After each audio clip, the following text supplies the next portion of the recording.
Hello guys, ఈరోజు నేను Boruto episode 213 review చేయబోతున్నాను. ఎపిసోడ్ అయితే ఆసమ్ ఉంది గాయ్స్. స్టార్టింగ్ సీన్లో మనకు ఆమాడో ఇంటరోగేషన్ సీన్ కనిపిస్తుంది. అప్పుడే మన ఆమాడో తన గ్లాసెస్ని టేబుల్ మీద వాల్ సైడ్కి పాయింట్ చేసి పెట్టమంటాడు. ఆ గ్లాసెస్ నుంచి మనకి జీగన్ అండ్ కాషిన్ కోజీ లైవ్ టెలికాస్ట్ కనిపిస్తుంది. ఆ లైవ్ టెలికాస్ట్ మొత్తం కాషిన్ కోజీ టోడ్ హెల్ప్తో అవుతుంది. జీగన్ అండ్ కాషిన్ కోజీ కన్వర్జేషన్లో కవాకి ఎయిర్షిప్ క్రాష్ వెనకాల నువ్వు అండ్ ఆమాడో ఉన్నారని నాకు తెలుసు కాషిన్ కోజీ అని జీగన్ అంటాడు. ఇన్నర్ కారా మెంబర్స్ అందరూ చక్రా ఫుడ్ గ్రోయింగ్తో అగ్రీ అయ్యారు కదా, మరి నువ్వు అండ్ ఆమాడో ఇలా ఎందుకు చేస్తున్నారు, మీ మోటివ్స్ ఏంటి అని జీగన్ అడుగుతాడు. అప్పుడే కాషిన్ కోజీ అండ్ జీగన్కి మధ్యలో ఫైట్ స్టార్ట్ అవుతుంది.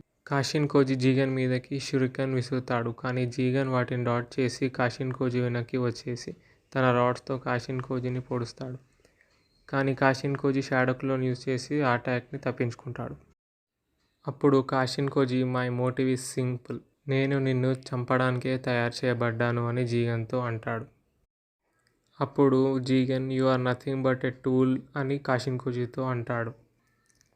అప్పుడు మన కాషిన్ కోజీ స్మైల్ ఇచ్చి I'm fine with being a tool, that's what shinobi are అని రిప్లై ఇస్తాడు. అండ్ అప్పుడే Kashin Koji fire style flame బాంబ్స్తో జీగన్ని అటాక్ చేస్తాడు, బట్ జీగన్ వాటిని అబ్జర్వ్ చేసుకుంటాడు. నెక్స్ట్ కాషిన్ కోజీ జీగన్ వెనక్కి వచ్చి ఆయిల్ లాంటి సబ్స్టెన్స్తో అటాక్ చేస్తాడు. ఎట్ ది సేమ్ టైం టోడ్ని కూడా జీగన్ మీద ప్లేస్ చేస్తాడు. అండ్ ఆ టోడ్తో ఫైర్ స్టైల్ని యూజ్ చేసి జీగన్ని అటాక్ చేస్తాడు. అండ్ ఆ అటాక్తో ఆమాడో సైడ్ ఉన్న లైవ్ టెలికాస్ట్ ట్రాన్స్మిషన్ డిస్టర్బ్ అయ్యి కొంత టైం బ్రేక్ అవుతుంది. ఆ టైంలో నరుటో ఆమాడోతో జీగన్ గురించి అడుగుతాడు. అప్పుడు ఆమాడో జీగన్ ఒరిజినల్లీ ఒట్సుసుకి కాదని, జీగన్ నార్మల్ హ్యూమన్ బీయింగ్ లానే ఉండేవాడని చెప్తాడు.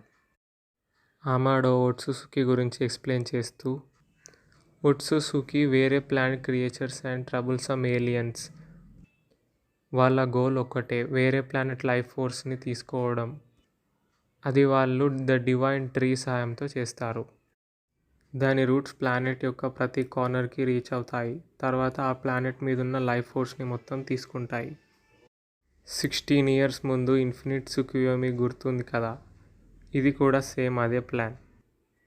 డివైన్ ట్రీ మొత్తం లైఫ్ ఫోర్స్ అబ్జర్వ్ చేసుకున్న తర్వాత దాంట్లో నుంచి ఒక ఫ్రూట్ వస్తుంది, అదే చక్ర ఫ్రూట్. ఆ ఫ్రూట్లో ట్రిమెండియస్ ఎనర్జీ అండ్ జెనెటిక్ డేటా ఉంటుంది. దాన్ని తిని ఒట్సుసుకి వాళ్ళని వాళ్ళు అప్డేట్ చేసుకుంటారు. ఈ ప్రాసెస్తోనే వాళ్ళ స్పీసీస్ ఎవాల్వ్ అవుతాయి అని ఆమాడో చెప్తాడు. దీన్ని ఆపడానికే నేను ఇంకా కాషిన్ కోజీ ట్రై చేస్తున్నామని ఆమాడో చెప్తాడు. తర్వాత scene Kashin Koji and Jigen ఫైట్కి shift అవుతుంది. జీగన్ కాషిన్ కోజీ యొక్క ఫైర్ స్టైల్ జుట్సుని అబ్జర్వ్ చేసుకుంటాడు.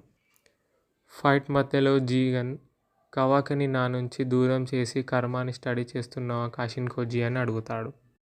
నెక్స్ట్ సీన్ ఆమాడో మీదకి షిఫ్ట్ అవుతుంది. 16 years బ్యాక్ మీరు ఫైట్ చేసిన టెంటైల్స్ వేరు, ఇప్పుడు ఉన్న టెంటైల్స్ వేరు, అది ఎక్కడి నుంచి వచ్చిందో ఎవరికి తెలియదని ఆమాడో చెప్తాడు. అండ్ ఒట్సుసుకి టెంటైల్స్ని ఒక సీడ్లా వాడతారు, అదే డివైన్ ట్రీలో మారుతుంది అని ఆమాడో చెప్తాడు. ఒక ప్లానెట్ లైఫ్ ఎనర్జీ మొత్తం తీసుకున్న తర్వాత వాళ్ళు ఆ ప్లానెట్ వదిలి వేరే ప్లానెట్కి వెళ్ళి సేమ్ ప్రాసెస్ రిపీట్ చేస్తారు, ఇదే ఒట్సుసుకి చేసే పని అని ఆమాడో ఎక్స్ప్లెయిన్ చేస్తాడు. అప్పుడే scene Kashin Koji and Jigen ఫైట్కి చేంజ్ అవుతుంది. మళ్ళీ జీగన్ తన రాడ్స్తో కాషిన్ కోజీ కంట్లో పొడుస్తాడు, బట్ కాషిన్ కోజీ షాడో క్లోన్తో తప్పించుకుంటాడు. అప్పుడు Jigen it seems you are serious అని అంటాడు. Same with you Lord Jigen, or rather Ishiki Otsutsuki అని కాషిన్ కోజీ రిప్లై ఇస్తాడు. ఇషికి ఒట్సుసుకి తన ఓరు అని నరుటో ఆమాడోని అడుగుతాడు. అదే జీగన్ ట్రూ ఐడెంటిటీ అని ఆమాడో చెప్తాడు. తర్వాత సీన్ ఫ్లాష్ బ్యాక్లోకి వెళ్తుంది. చక్రా ఫ్రూట్ని తీసుకోవడం కోసం ఇషికే అండ్ కాగుయా ఒట్సుసుకి ఇద్దరు ఎర్త్ మీదకి వస్తారు. బట్ అప్పుడే కాగుయా ఒట్సుసుకి ఇషికికి అగెన్స్ట్ అయిపోతుంది. ఇద్దరి మధ్యలో ఫైట్ జరుగుతుంది. దాంట్లో ఇషికి ఓడిపోతాడు, ఆల్మోస్ట్ చనిపోతాడు. బట్ ఇషికి అప్పుడే ఒక మాంక్ బాడీని టేక్ ఓవర్ చేసుకుంటాడు. ఆ మాంక్ పేరే జీగన్ అని ఆమాడో చెప్తాడు.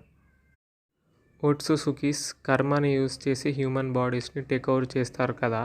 జీగన్ని ఇషికి టేక్ ఓవర్ చేసేటప్పుడు ఇషికి జీగన్ మీద కర్మ ప్లేస్ చేశాడా అని సాస్కే అడుగుతాడు. సాస్కే డౌట్ కరెక్టే, కానీ జీగన్ కేసులో అలా కాలేదని అమాడో అంటాడు. బొరుటో కేసులో మొమోషికి తను ఒక డాటాలోకి కన్వర్ట్ చేసుకొని బొరుటో మీద ఇంప్లాంట్ చేసుకున్నాడు. అదే కర్మ. కర్మ ఒక హైలీ కంప్రెస్డ్ ఓట్సుసుకి బ్యాకప్ ఫైల్. ఆ కంప్రెస్డ్ ఫైల్ టైంతో పాటు స్లోలీ డీకంప్రెస్ అవుతుంది. అండ్ ఆ డాటా మొత్తం డీకంప్రెస్ అయినప్పుడు బొరుటో బాడీని మొమోషికి డాటా ఓవర్ రైట్ చేస్తుంది. దాంతో బొరుటో ఎగ్జిస్టెన్స్ కంప్లీట్లీ సీజ్ అయిపోతుంది. అండ్ ఇదే ఓట్సుసుకీస్ రీబర్త్ ప్రాసెస్ అని అమాడో చెప్తాడు. అప్పుడు నరుటో షాక్ అయ్యి ఈ ప్రాసెస్ని ఆపడం ఎలా అని అడుగుతాడు. కానీ అమాడో దేర్ ఈజ్ నో మెథడ్ అని చెప్తాడు. బట్ బొరుటోని చంపేస్తే మొమోషికి రివైవల్ కూడా అయిపోతుందని అమాడో అంటాడు. మొమోషికి బొరుటో నుంచి రివైవ్ అయిన తర్వాత కర్మ ఏమవుతుందని సాస్కే అడుగుతాడు. అప్పుడు అమాడో కర్మ డిసపియర్ అయిపోతుందని చెప్తాడు. బట్ ఇషికి ఓట్సుసుకి జీగన్ బాడీని టేక్ ఓవర్ చేసిన తర్వాత తన మీద ఇంకా కర్మ ఉంది కదా అని సాస్కే అడుగుతాడు. ఇషికి జీగన్ని టేక్ ఓవర్ చేసుకున్నాడు, కానీ నేను చెప్పిన మెథడ్తో కాదు అని అమాడో అంటాడు.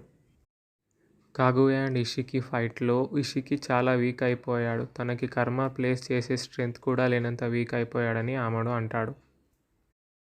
సో ఇషికి ష్రింక్ అయ్యి జీగన్ చెవులోంచి తన బాడీలోకి ఎంటర్ అయ్యాడు. అప్పటి నుంచి జీగన్ బాడీ నుంచి న్యూట్రియంట్స్ అబ్జర్వ్ చేసుకుంటున్నాడు. అండ్ జీగన్ బ్రెయిన్ అండ్ బాడీని కూడా తన కంట్రోల్లోకి తెచ్చుకున్నాడు. తర్వాత ఇషికి తన ట్రూ ఫామ్లోకి రావడానికి జీగన్ మీద కర్మ ప్లేస్ చేశాడని అమాడో ఎక్స్ప్లెయిన్ చేశాడు. అప్పుడే సీన్ కాషిన్కోజీ అండ్ జీగన్ ఫైట్కి చేంజ్ అవుతుంది. ఆ ఫైట్లో కాషిన్కోజీ ఎయిర్ స్టైల్ డార్క్ స్వాంప్ని యూజ్ చేసి జీగన్ని ఆపడానికి ట్రై చేస్తాడు. నెక్స్ట్ సీన్ నరుటో మీదకి షిఫ్ట్ అవుతుంది. జీగన్ మీద కర్మ ప్లేస్ అయి ఉంటే ఇషికి ఇంకా రివైవ్ ఎందుకు కాలేదు అని నరుటో అడుగుతాడు. కర్మ యూజింగ్ ప్రాసెస్లో ఒక ఇంపార్టెంట్ విషయం రైట్ టార్గెట్ సెలెక్ట్ చేసుకోవడం, అంటే కరెక్ట్ వెసిల్ సెలెక్ట్ చేసుకోవడం. బట్ జీగన్ ఇషికి పవర్ని తట్టుకోలేకపోయాడు. సో జీగన్ ఇషికి వెసల్ కాలేడు. ఒకవేళ ఇషికి జీగన్ బాడీలో రీఇన్కార్నేట్ అయితే కొన్ని రోజులకే అతను చనిపోతాడు. సో ఇప్పుడు ఇషికి ఒక కొత్త వెసిల్ కావాలని అమాడో చెప్తాడు. ఆ వెసిలే మన కవాకి. అప్పుడే అమాడో గ్లాసెస్ నుంచి లైవ్ టెలికాస్ట్ మళ్ళీ స్టార్ట్ అవుతుంది. అందులో జీగన్ కాషిన్కోజీ ట్రాప్లో చిక్కుకొని కనిపిస్తాడు. బట్ జీగన్ ఆ ట్రాప్లో నుంచి తప్పించుకొని కాషిన్కోజీ మీదకి రాడ్స్ విసురుతాడు. కానీ కాషిన్కోజీ రాడ్స్ని డాట్ చేసి తన ఎర్త్ స్టైల్ జుట్సుని అడ్డం చేస్తాడు. అండ్ దాని కింద ఒక సీలింగ్ మార్క్ని ప్లేస్ చేస్తాడు. ఆ సీలింగ్ మార్క్ మీదకి జీగన్ రాగానే దాంట్లో నుంచి ఫ్లేమ్స్ని సమన్ చేస్తాడు. ఆ ఫ్లేమ్స్ని ఇషికి అబ్జర్వ్ చేసుకుందామని ట్రై చేస్తాడు. బట్ అవి అబ్జర్వ్ కావు. అది చూసి మన కాషిన్కోజీ ఒక కిల్లర్ స్మైల్ ఇస్తాడు. దీంతో ఫైట్ సీన్ క్లోజ్ అయిపోతుంది. అండ్ నెక్స్ట్ ఎపిసోడ్లో అమాడో మనకి ఓట్సుసుకీస్ని ఎలా చంపాలో చెప్పబోతున్నాడు. అండ్ ఇషికి ఓట్సుసుకి కూడా కనిపించబోతున్నాడు. So this it guys, thanks for watching. Next video ఏ టాపిక్ మీద కావాలో కామెంట్ చేయండి. అండ్ అప్పటి వరకు